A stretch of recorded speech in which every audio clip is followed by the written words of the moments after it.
waliwo wetutanaba kutuuka. Tugenda kutuukawo nga tuli mukukiliziganya.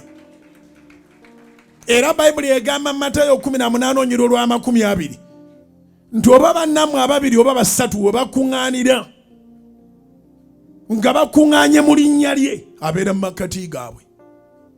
So tebakulimanga nti twewunza bwewunza okuŋŋaana. Tuwali nsonga ndala yandeese wano, nazze lwa linnya lya Yesu. Aliwo omulala yazze ku lw'erinnya lya Yesu. Aliwo omulala nga bazze ku linnya lya Yesu, muwubireko n'omuwubirako. Amiina, mugambe ndi wano ku lulwo.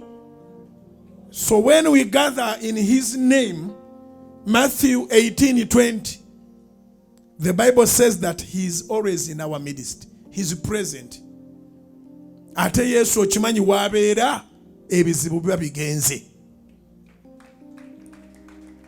Era tetujja kulekayo okuŋŋaana.